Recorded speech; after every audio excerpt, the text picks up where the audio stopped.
अस्सलामुअलैकुम। आपको बराह रास्त इस्लामाबाद लिए चलते हैं, जहां पर तर्जमान दफातर खारजा ताहिर हुसैन अंद्राबी हफ्तावार न्यूज ब्रीफिंग दे रहे हैं। With all these brotherly countries and underscore the need to exercise maximum restraint. The unprovoked attacks constitute a blatant violation of the sovereignty of these brotherly Gulf states. Pakistan expresses serious concern over the recent attacks, which is a corollary of these hostilities in the Middle East, attacks against brotherly countries of Turkey and Azerbaijan.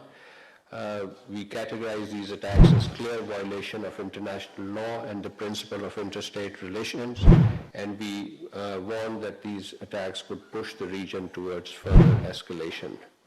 Ladies and gentlemen, throughout the current wave of conflict, Pakistan has been urging 3 points to our interlocutors, particularly relevant countries. One, respect for sovereignty and territorial integrity, and a commitment to refrain from the use of force within each other's sovereign territories, upholding international law and the principle enshrined in the UN Charter. And our third point has been resuming dialogue, engagement to pursue a peaceful, negotiated resolution to the crisis. The conflict has seen death of 2 Pakistani nationals in the UAE. We offer our heartfelt condolences over these losses.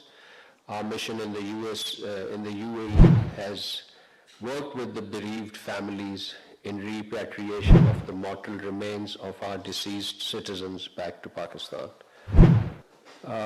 With respect to regular community services,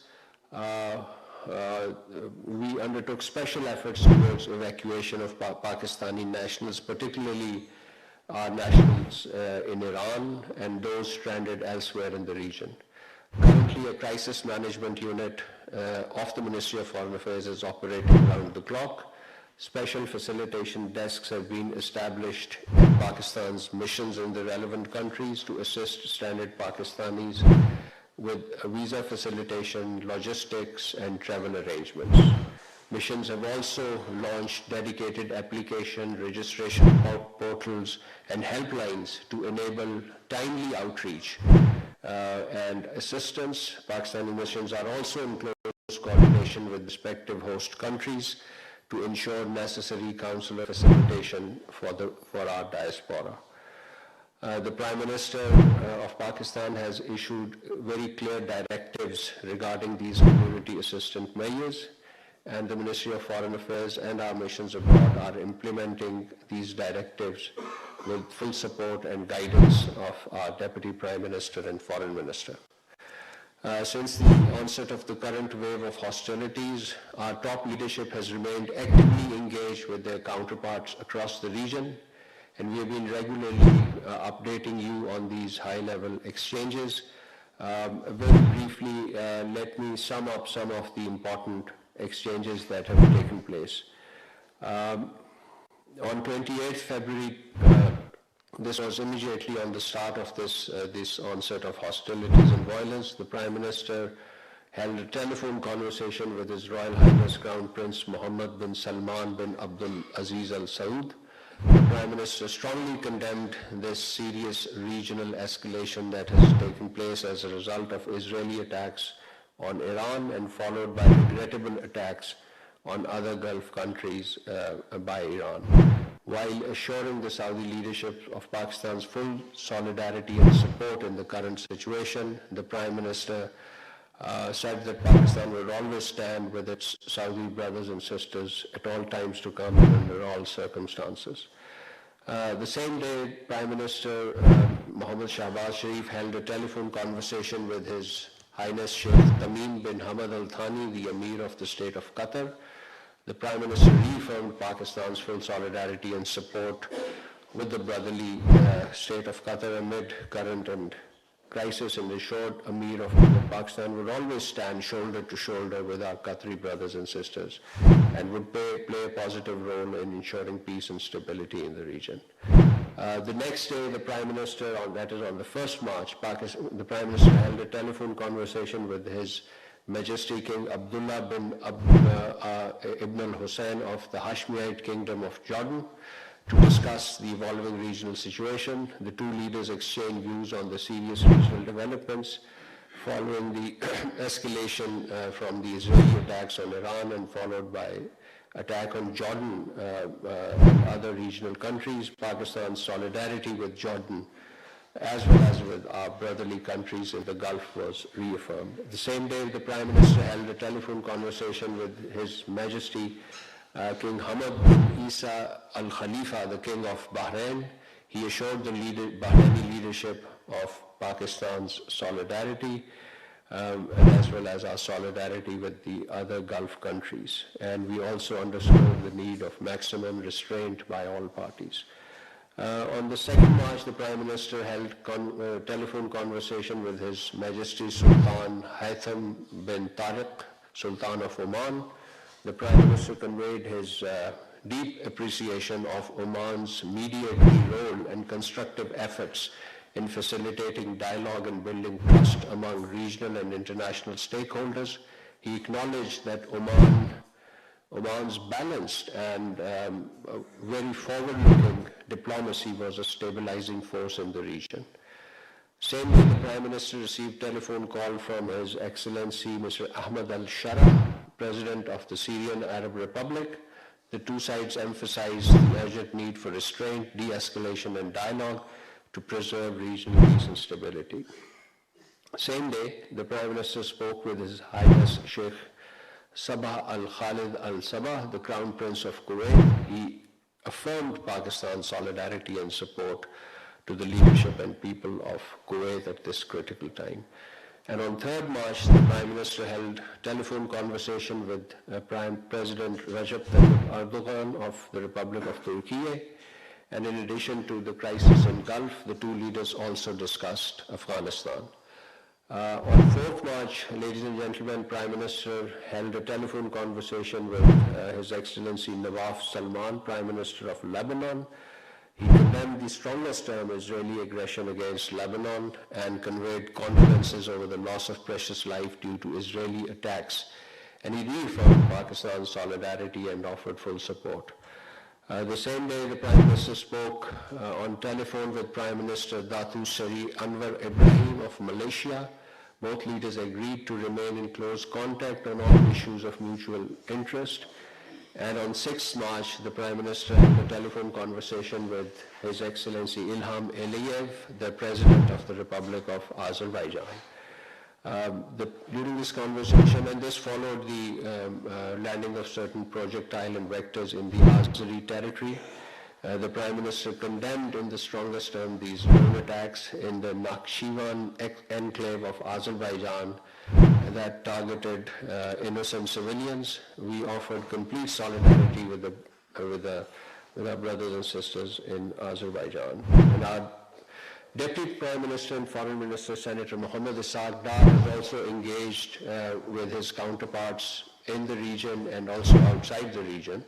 And in the last 12 days, he had spoken at least 3 times with the Foreign Minister of Iran, Sayyid Abbas Araghchi.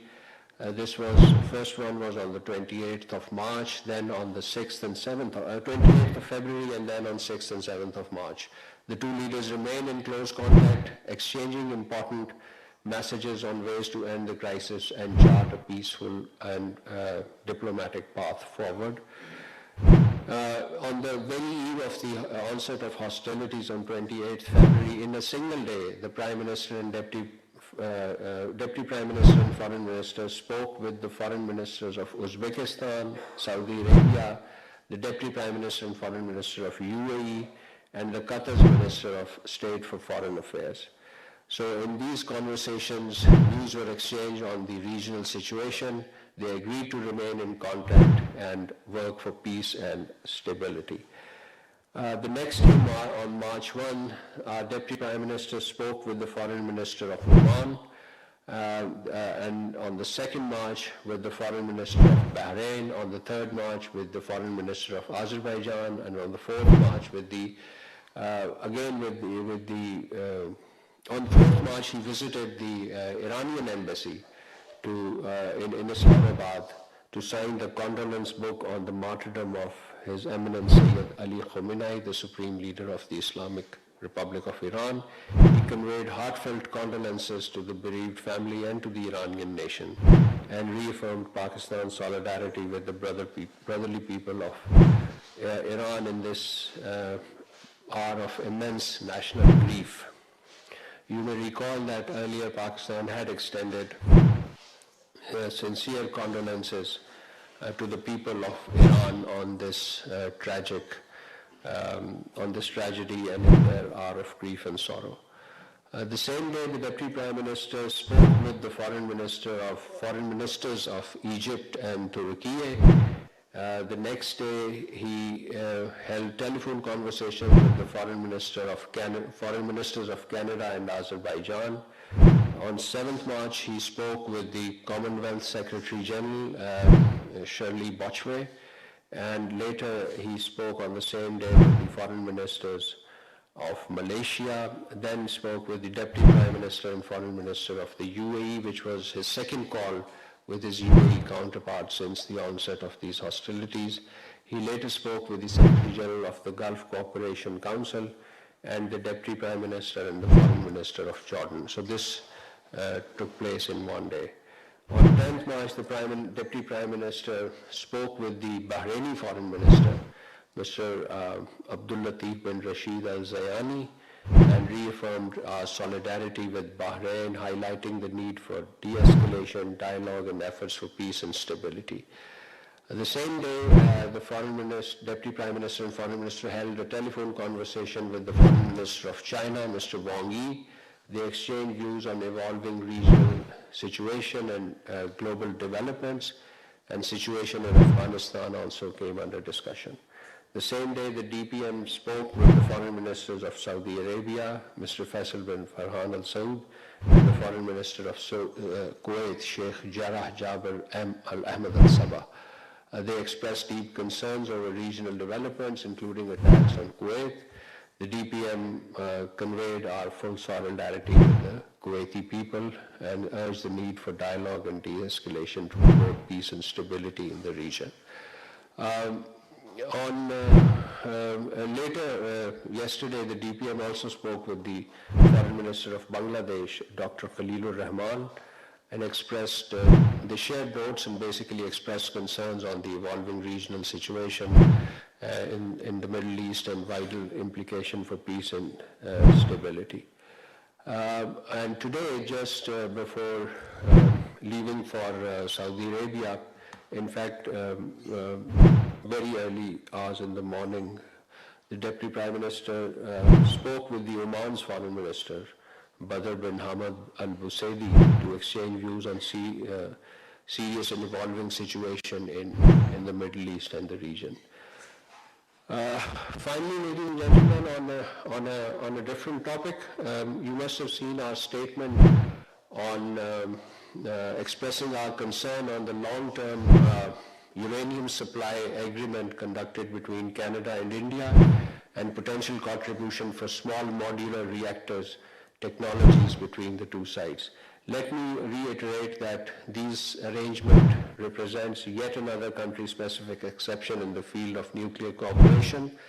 It is particularly ironic that given that India's 1974 nuclear tests were conducted using plutonium produced in the reactor supplied by Canada for quote-unquote peaceful purposes.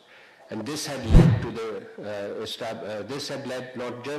not just to the Indian nuclear test of 1974, but also the creation of Nuclear Suppliers Group. So a state whose actions necessitated the establishment of global export controls is now being granted a preferential access under selective arrangements. So India has neither placed its civilian nuclear reactors under International Atomic Energy Agency safeguard, nor undertaken any binding commitment to do so under this arrangement. So several nuclear facilities in India remain outside international inspection, and it is also not clear to us what concrete non-proliferation assurances, if any, accompany this India-Canada agreement. The strategic consequences of India-Canada nuclear agreement are equally troubling. Assured external uranium supplies effectively release India's domestic reserve for military use, enabling the expansion of India's nuclear weapons program, expansion of its fissile material stockpile, acceleration of the growth of India's nuclear arsenals, and deepening existing asymmetries in South Asia. In this context, the arrangement also undermines the commitment of Canada to the international non-proliferation regime and Canada's corresponding obligations under this framework. So Pakistan would reiterate that civilian nuclear cooperation must be governed by a non-discriminatory criteria-based approach applicable equally to the states that are non-parties to the nuclear non-proliferation treaties. Selective exceptions diminish the credibility of global non-proliferation framework and risk further destabilizing region and global peace and security. So I'll end my opening remarks here and we'll open the floor for question answers. Ji Sumera.